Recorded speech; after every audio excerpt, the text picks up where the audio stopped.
Oi, gente, bom dia. É, Nós fechamos na semana passada o nosso estudo sobre a Primeira República, a República Velha, e eu só queria recapitular um pouquinho antes de dar prosseguimento a essa nova etapa aí da história, que é a Era Vargas, tá?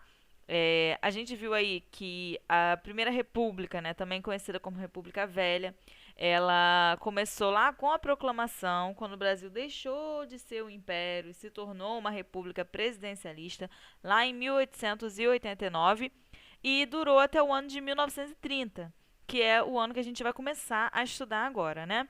Dentro aí da República, da Primeira República, nós tivemos a República das Espadas, que foi aquele momento em que o Brasil foi governado apenas por presidentes da casta militar. E depois a gente teve aí o grande período dentro da Primeira República, conhecido como República Oligárquica, que é a política do café com leite. Que nós vimos aí que essa política do café com leite era uma política que fazia a manutenção do poder na mão de São Paulo e Minas Gerais, tá?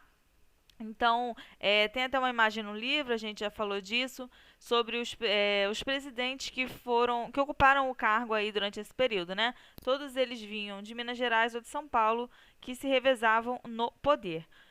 O que acontece, né? Depois de muitos anos e muitas trocas de poder dentro desses estados, a população vai ficando meio saturada, né? A gente viu que dentro da Primeira República as eleições também não eram confiáveis, elas eram muito fraudadas por conta do coronelismo, da prática do voto de cabresto, né? As pessoas, os cidadãos comuns não tinham muita voz na hora da eleição, o voto era aberto, né? Todo mundo sabia em quem você votava, então se vendia o voto muito facilmente.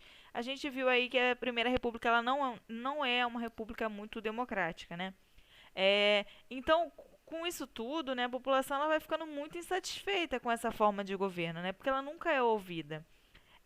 E chega aí nesse momento, em 1930, onde o presidente do Brasil teria uma eleição, né, nesse ano de 1930. Mas até então o presidente era Washington Luiz. Washington Luiz ele era da oligarquia paulista, né?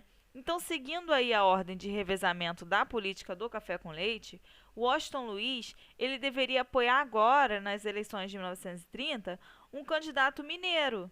Porque vocês lembram que o revezamento de poder era entre São Paulo e Minas. Como ele era paulista, ele deveria apoiar um candidato mineiro.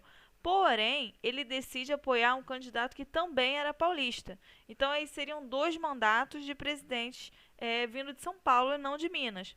Então, as oligarquias, vocês se recordam, né, que quando a gente fala oligarquias, a gente está falando das elites, né, dos grandes senhores de terra, os grandes proprietários e ricos, né, a gente está falando sempre de pessoas ricas, quando a gente fala em oligarquia. Então essa oligarquia mineira ela se sente traída, ela fica muito chateada, com muita raiva, de o candidato não apoiar, o candidato Washington Luiz, não apoiar o candidato mineiro, né? Ele resolve apoiar um paulista. Isso quebra aí essa união do café com leite. Então, Minas, o estado de Minas, as oligarquias mineiras decidem não mais participar dessa política do café com leite. Eles decidem então apoiar um candidato gaúcho, né, do Rio Grande do Sul, a fim de vencer esse candidato paulista. E com isso, na verdade, eles sabiam que seria muito difícil derrotar esse candidato paulista. Por quê? A gente, olhando o mapa do Brasil, que eu acredito que vocês tenham feito várias vezes para as atividades de geografia esse ano, São Paulo é um estado muito grande, né? Tem muitas pessoas.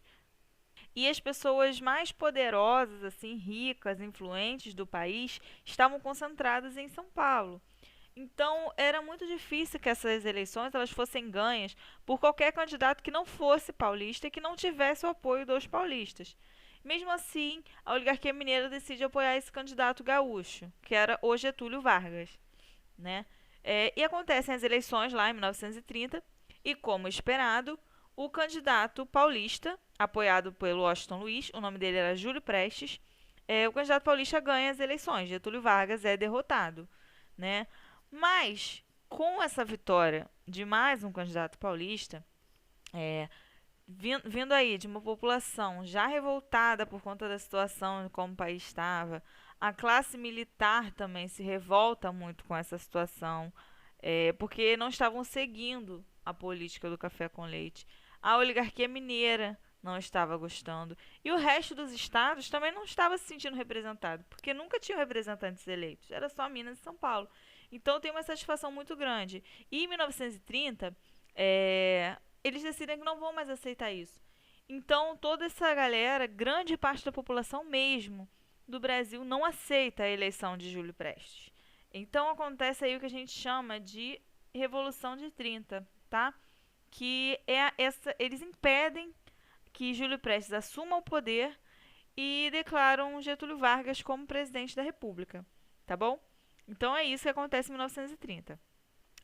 Getúlio Vargas, eu vou dar uma pausa nessa linha do tempo para explicar um pouquinho de Getúlio Vargas. Getúlio Vargas era gaúcho, né? O período que ele ficou no poder o período que ele ficou no poder, né, se chama Era Vargas, e ele foi o presidente que mais ficou no poder na história do Brasil. Ele ficou seguidos 15 anos no poder, né? Que eu coloquei ali em cima. O período da história brasileira em que Getúlio Vargas foi presidente do país por 15 anos seguidos. Ele ficou 15 anos no poder, gente. 15 anos é muito tempo, tá? E depois desses 15 anos seguidos, ele ainda volta um tempinho mais tarde a ser presidente novamente. Mas isso a gente vai ver mais à frente. Então, essa fase aí, né, de 1930 até 1945, chamada de Era Vargas, ela é dividida em três fases. Primeiro é o governo provisório, que vai de 1930 a 1934. Depois o constitucional, de 1934 a 37. E o Estado Novo, de 37 a 45. Tá? Nessa aula, nós vamos ver o governo provisório, tá? Que é esse agora que começa com a Revolução de 1930 e vai até 1934, tá?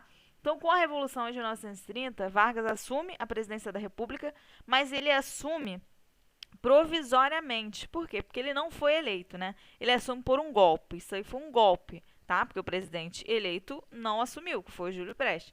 Mas eles disseram lá que houveram fraudes e tal, então deram esse golpe e Getúlio Vargas assume provisoriamente.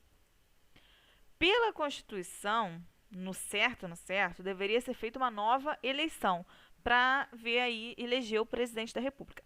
Porém, isso aí eu já li, né? O que está dizendo aí nesse slide. Tá. Porém, Getúlio Vargas, ele fica no poder aí os 4 anos.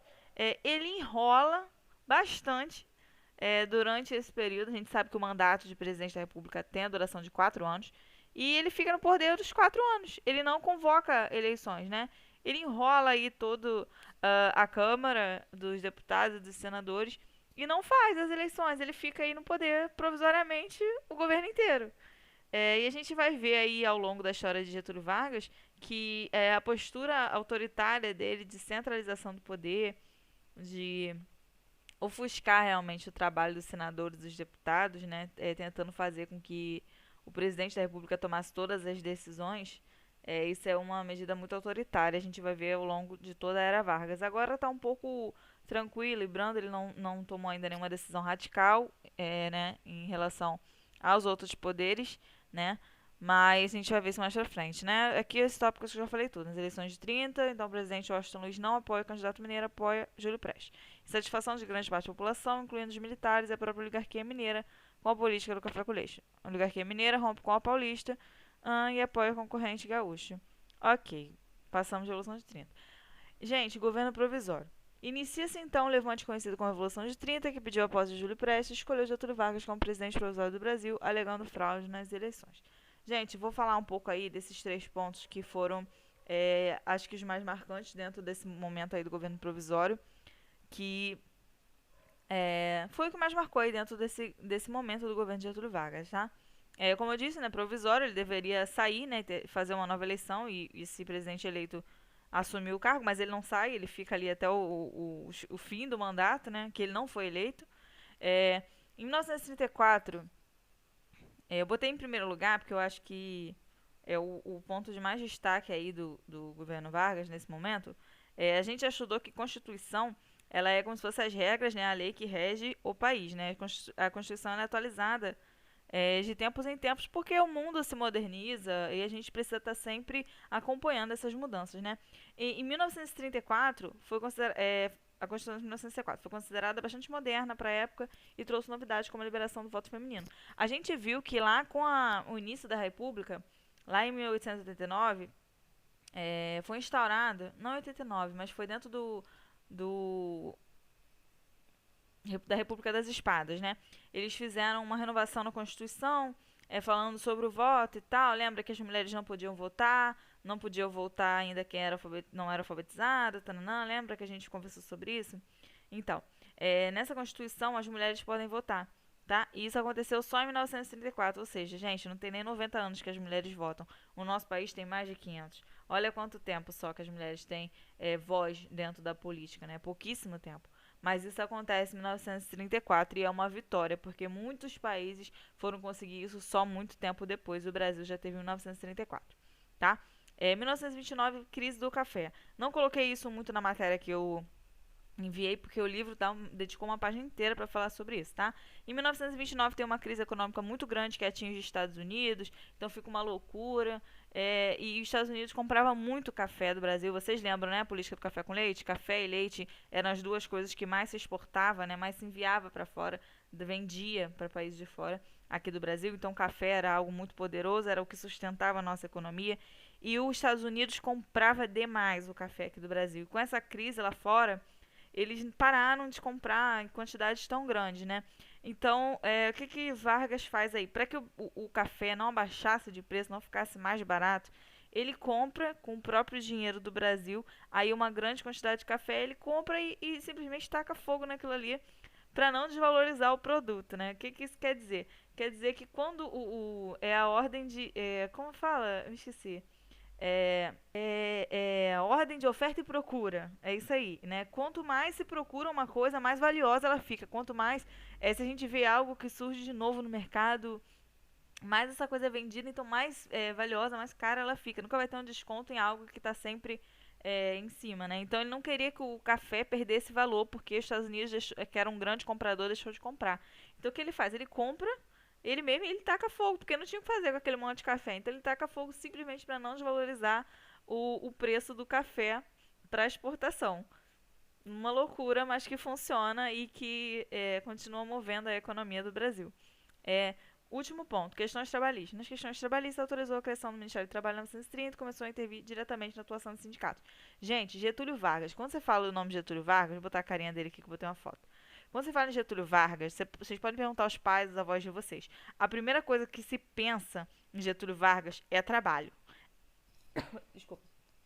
Getúlio Vargas é considerado aí na história o pai dos trabalhadores, o inventor de todas as leis trabalhistas e direitos e tudo que o trabalhador tem hoje vem de Vargas, tá? A gente vai ver um pouquinho melhor dessa história, como que é isso, mas Vargas está sempre, a imagem de Vargas está sempre junta à imagem do trabalhador, tá?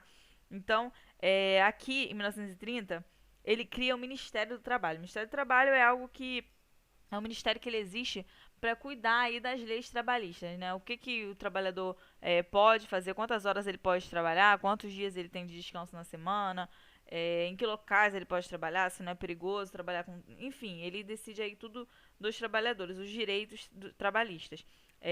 E começa a intervir diretamente na atuação dos sindicatos. Nesse momento aí da história, existiam diversos sindicatos, né? Existem sindicatos, é o seguinte, são grupos específicos de trabalhadores que se unem. Por exemplo, eu sou professora, então eu faço parte, poderia, né, me inscrever para fazer parte do sindicato dos professores.